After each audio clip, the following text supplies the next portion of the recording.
Ei kuulu.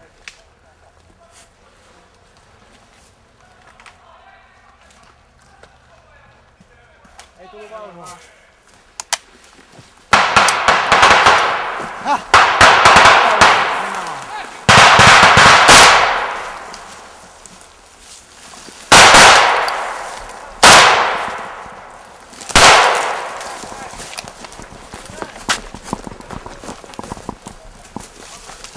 Kortelaisilla on pasemat siellä.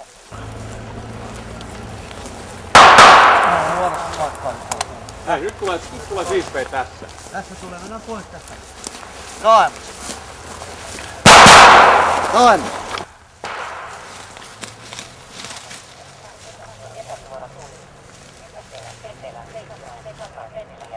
Menee ohi. Meni miinotteeseen, hyvä jätkät! Ainakin tankki meni.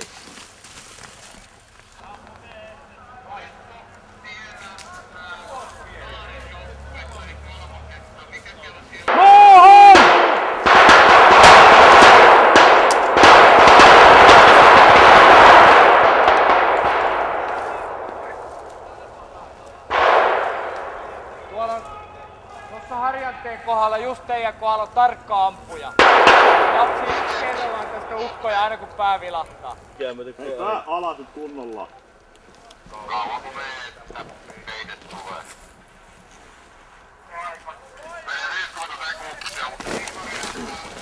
Onko sniper tossa keskellä? Onko sniper tossa keskellä suoraan? Häh? Missä sniperi on?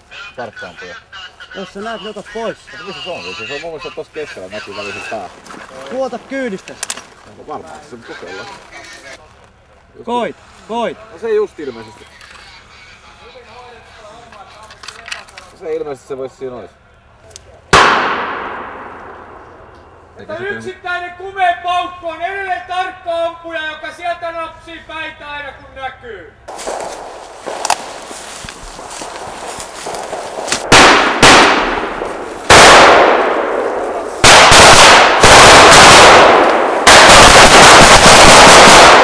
Tapahtuu.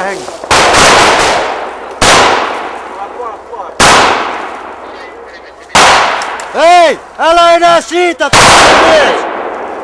Ammu niitä enää, jotka on metrin päässä. Ottaa kypärä pois! On pois se, katso! Tien suunnasta niin sovittiin Louran kanssa, pääsetään täältä. Tuohon noin, tätä tappaa Harjanteella. Paula yli tosta! Paula yli! Sitä!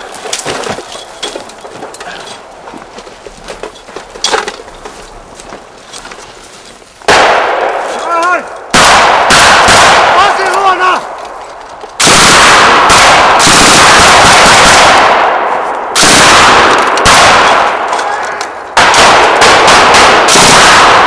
Hei, sit tonne noin. Jatketaan tohon suuntaan, käydään putsaa vielä tuolta noin. Tuo oikealle puolelle aina torjutusuunta tohon suuntaan.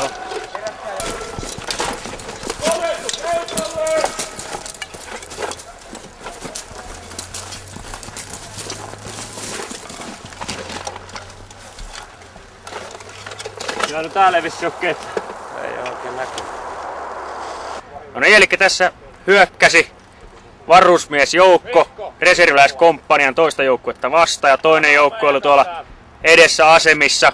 Otti vastaan varusmiesten kovimman iskun, pyrki pääsemään irti ja kovien taisteluiden jälkeen päätytään toiselle kukkulalle, jossa vihollisen koukku lopulta puri niin syvälle, että reserviläiset saatiin lyötyä tästä pois, mutta hinta oli kova ja jokaista metristä varusmiehet joutui maksamaan kovan hinnan.